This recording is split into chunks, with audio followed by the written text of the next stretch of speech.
मेरे प्यारे मंडल, my dear universe, what is the purpose of life? जीवन का उद्देश्य क्या है? आखिर क्या है जीवन का उद्देश्य जिसके पीछे हम सभी भाग रहे हैं? हमारा जन्म, हमारा कार्य, हमारा कामकाज, हम जो भी कुछ कर रहे हैं उसके पीछे उद्देश्य क्या है? क्या हम सिर्फ यहाँ पे जन्म लेके जीने, खाने पीने, एंजॉय करने इसके लिए पैदा हुए? अगर ऐसी बात है तो क्यों एक व्यक्ति पूरे लगन से, पूरी निष्ठा से काम करता है, वो अपने जीवन में सफल होना चाहता है, 100% दे रहा है, उसके बावजूद भी वो सफल नहीं हो पा रहा? अगर जीवन का उद्देश्य यही है कि हर व्यक्ति को प्रेम मिले, हर व्यक्ति को आराम मिले, रहना खाना एंजॉय करना हो, तो ये बराबर समानताएं क्यों नहीं है? क्या वजह है कि कोई एक इतना सफल है और कोई दूसरा व्यक्ति जिसने अपने पूरा 100% दिया? वैसे तो हर कोई 100% ही दे रहा है, कोई जानबूझ के तो विफल होना चाहेगा नहीं। हर कोई अपने हिसाब से 100% ही देता है।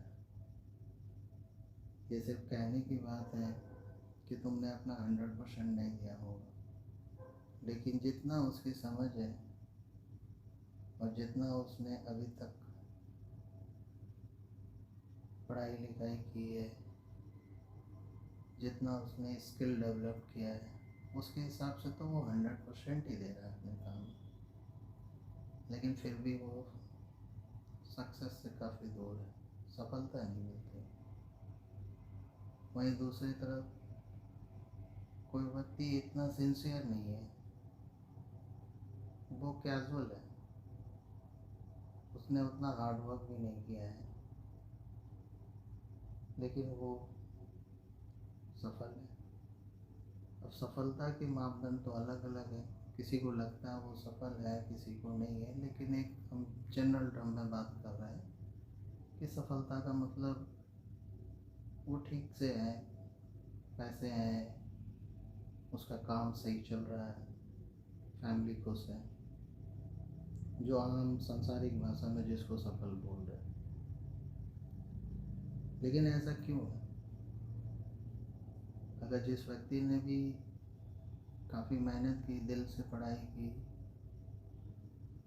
लगन से, अनुशासन सब कुछ दिया, लेकिन वो को परीक्षा में पास नहीं हो पा रहा, वहीं दूसरी तरफ उससे कम टैलेंटेड वो पास होकर निकल गया, उसकी जॉब लग गई। उसी तरह हम रिश्ते में देखते हैं, एक अपने रिश्ते के प्रति ज़्यादा सीरियस नहीं है, बड़ा कैजुअल है, लेकिन उसकी फैमिली खुश है, एक रिश्ते निभाने के लिए भरपूर प्रयास कर रहा है, इतना ईमानदारी से, इतनी शिद्दत से हर कुछ कर रहा है, लेकिन वो ट्रबल में है।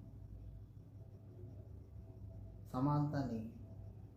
अगर मेहनत, परिश्रम, ईमानदारी यही रास्ता है तो रिजल्ट बराबर होना चाहिए। अब बहुत लोग कहेंगे कि कर्म का फल है, कर्म मिल जाता है, आज नहीं तो कल मिलेगा, लेकिन इससे जीवन का उद्देश्य का क्या पता चल रहा है? जन्म ले रहे हैं, बड़े हो रहे हैं, काम कर रहे हैं, मनोरंजन है, शादी, बच्चे, यही है। आखिर जीवन का उद्देश्य इसमें कहाँ है? क्या हम सिर्फ यहाँ पर जीने, खाने पीने, एंजॉय करने, और फिर एक दिन चले जाने के लिए। और अगर ऐसा ही है तो ये बराबर क्यों नहीं है? सबसे महत्वपूर्ण सवाल तो यही है। ये तो सबके लिए बराबर होनी चाहिए। अगर वाकई में जीवन का उद्देश्य ये है कि आप आए और जीवन में आनंद लें जीवन का, तो ये आनंद सिर्फ कुछ लोगों के लिए क्यों है? ये तो सबके लिए होनी चाहिए। आखिरकार उद्देश्य तो यही है। लेकिन मुझे लगता है उद्देश्य तो ये जीवन का हो ही नहीं सकता कि आप जीवन में आए और अच्छी जीवन जीने की लालसा में आपने पढ़ाई की, आप अच्छे जॉब में हैं, फैमिली है, और फिर एक दिन आप अलविदा होंगे। ये जीवन का उद्देश्य तो कोई मालूम नहीं पड़ता। हो सकता है कुछ लोग इससे वाकिफ होंगे, सहमत होंगे। हो सकता है कुछ लोग बोले कि और क्या हो सकता है जीवन का उद्देश्य? जीवन जीने के लिए है, उसे आनंदपूर्वक जिए, सीधा उद्देश्य यही है। और आनंद किसको मिल रहा है, किसको नहीं मिल रहा है, सब अपने अपने कर्म के अनुसार भोग रहे हैं। ये सीधा साधा, ये संतोषजनक उपाय हम लोगों ने ढूंढ रखा है कि किसी को अगर कुछ मिल नहीं रहा तो इसका मतलब है कि तुम्हारे भाग्य में नहीं है, या फिर तुम्हारे कर्म ऐसे हैं, या फिर तुम्हारा स्किल वैसा है। लेकिन ये जानकर भी, ये देखकर भी कि कोई कम स्किल वाला, कोई कम पढ़ा लिखा, कोई कम टैलेंट, उससे बेहतर है सांसारिक सफलता। ध्यान रखें, जब भी मैं बेहतर बोल रहा हूँ या सफल बोल रहा हूँ तो ये सिर्फ सांसारिक पॉइंट ऑफ व्यू से ही बातें हो रही है। इसका कोई आध्यात्मिक या धार्मिक पॉइंट ऑफ व्यू नहीं है। इन जनरल जिसको हम सफल बोल रहे हैं उस पर ही बातें हो रही है। ये तो बातें हो गई सक्सेस और फेलियर का, लेकिन इससे कुछ स्पष्ट नहीं होता कि जीवन का उद्देश्य क्या है। सक्सेस एंड फेलियर्स ये तो कोई जीवन का उद्देश्य नहीं है।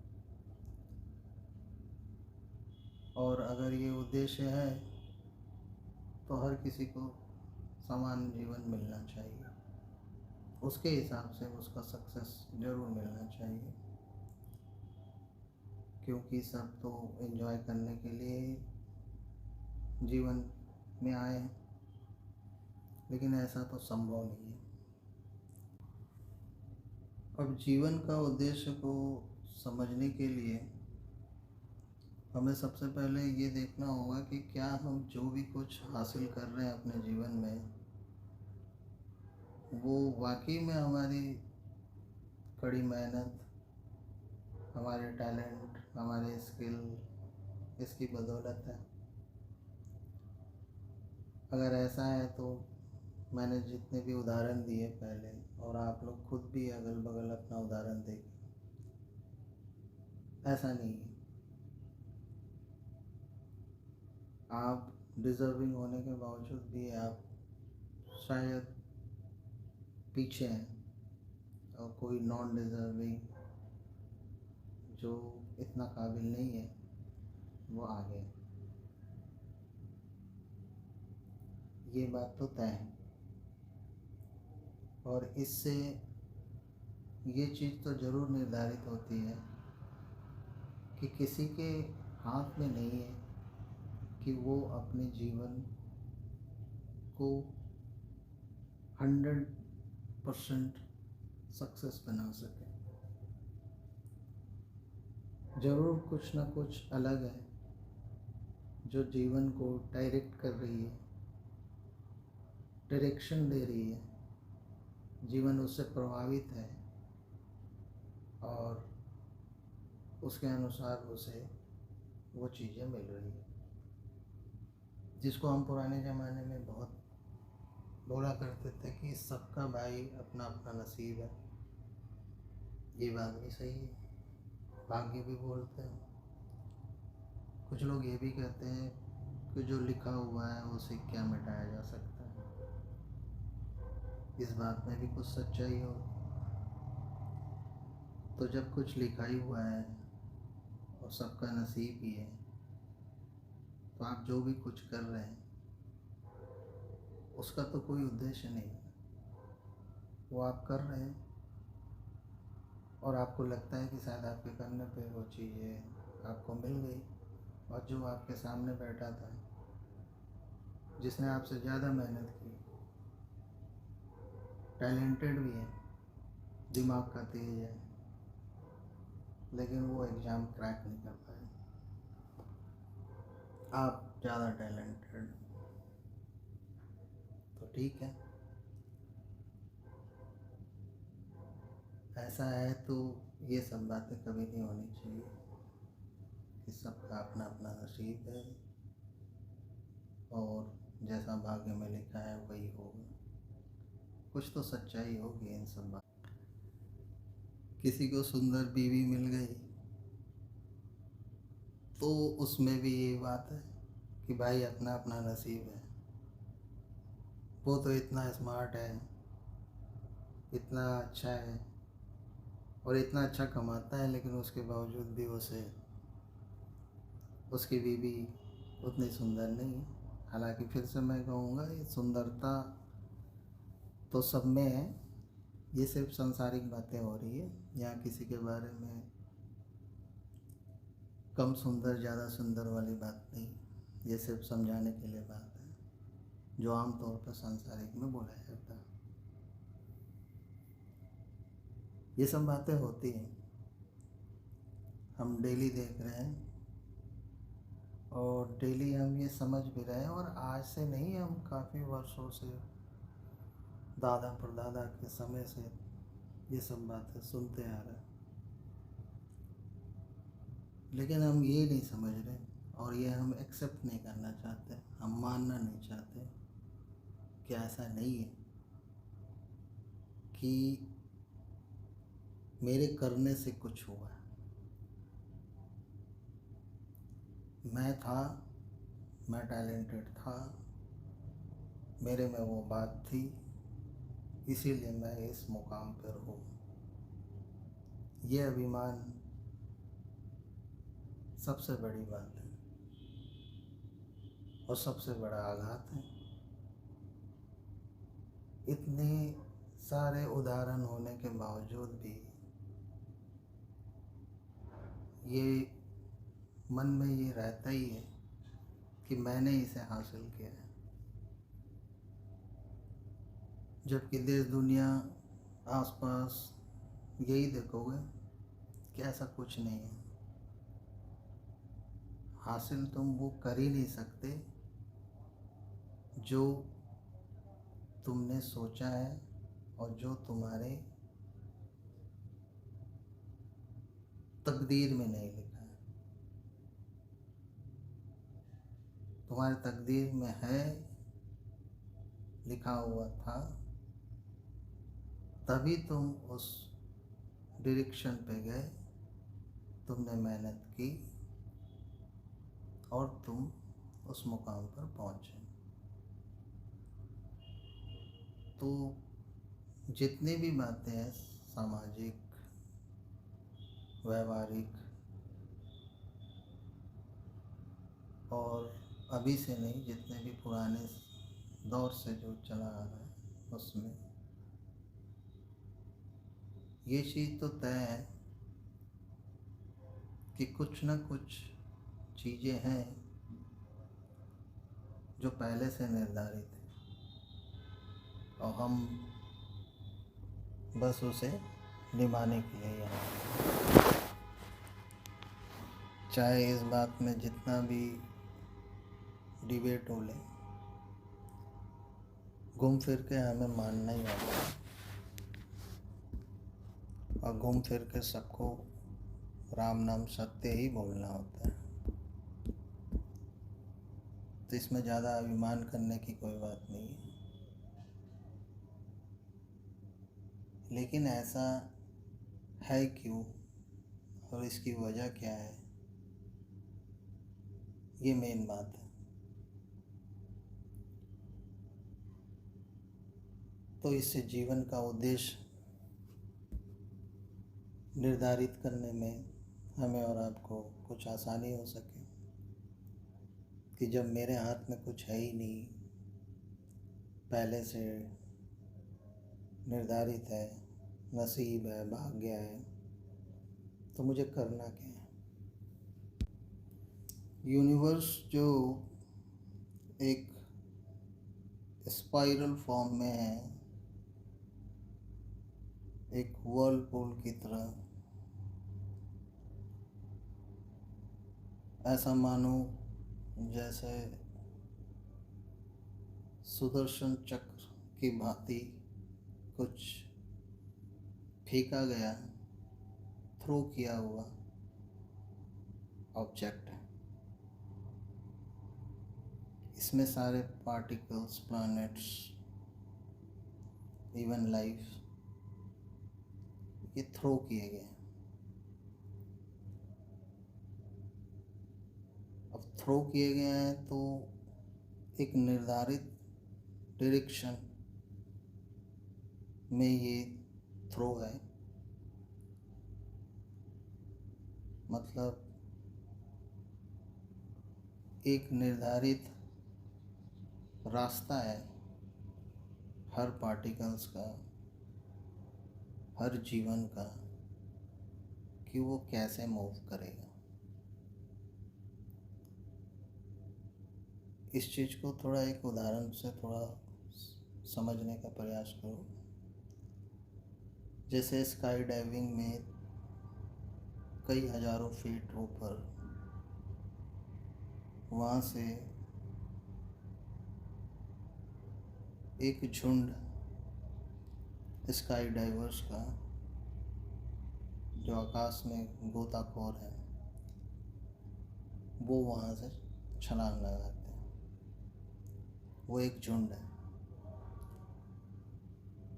अब वो झुंड आकाश में तैर रहे हैं, उनके पास कोई डायरेक्शन नहीं है, वो सिर्फ आकाश में तैर रहे हैं। वो एक झुंड है। अब किसी को लगेगा कि मैं उस तैरते समय कुछ करतब दिखा सकता हूँ, तो वो दिखा ले। किसी को लगेगा मैं थोड़ा आड़ा तिरछा स्टंट कर सकता हूँ, वो कर ले। लेकिन सत्य तो ये है कि वो सिर्फ तैर रहा है। उसकी डायरेक्शन पहले से निर्धारित है कि वो नीचे आएगा। अब वो एक झुंड में है, तो उसमें आसपास काफ़ी और भी स्काई डाइवर्स है।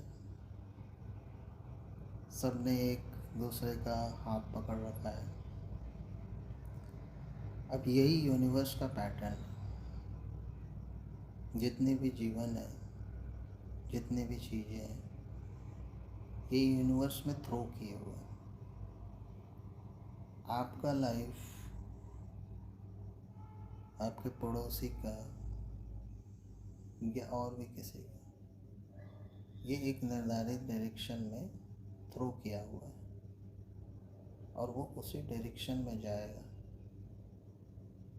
वो चाहे तो कितने भी करतब कर ले, उल्टे सीधे स्टंट कर ले, खुश हो ले, उसी स्टंट को, उसी करतब को वो अपनी सफलता मान ले। लेकिन इससे कुछ होना नहीं है। वो अपने तय किए हुए निर्धारित मार्ग से ही नीचे आएगा। उसके हाथ में कुछ नहीं है। हाँ, लेकिन इतने हज़ारों फीट ऊपर से नीचे आते वक्त उसके पास काफ़ी समय है, और ये समय वो किसी कार्य में, किसी मन लगाने वाली चीज़ में लगाए। यही जीवन है। आपके पास 50 साल है, 70 साल है, 80 साल है।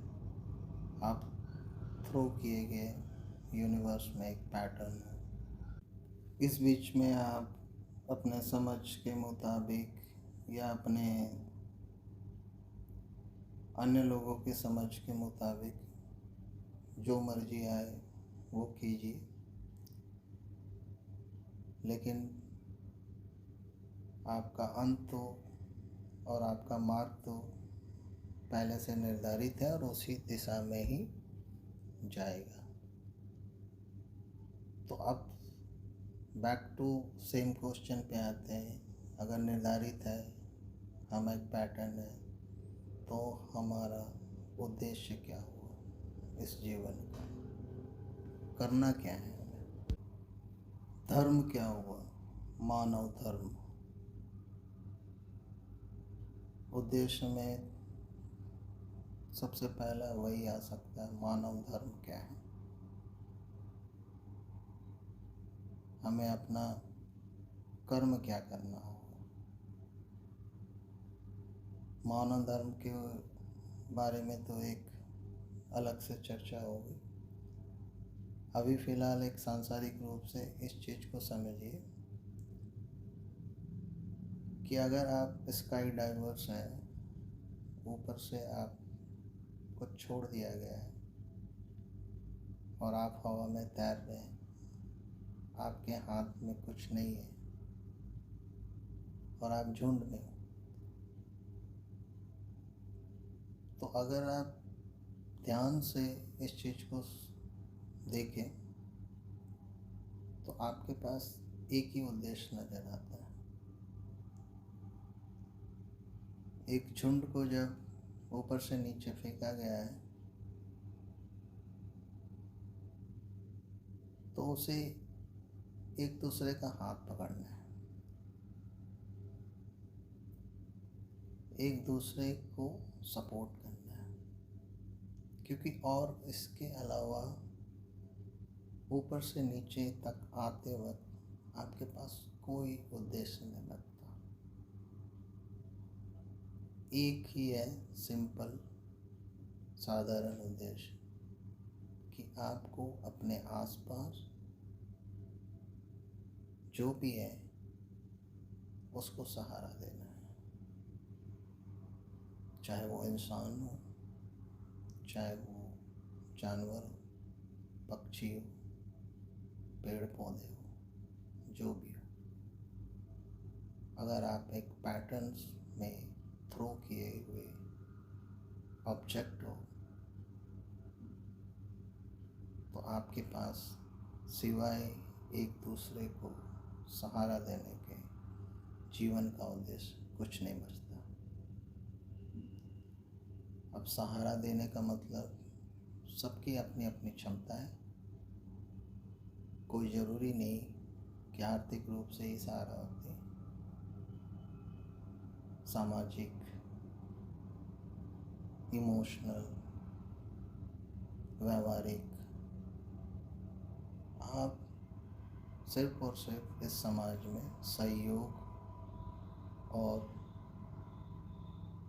आदान प्रदान, सहारा के,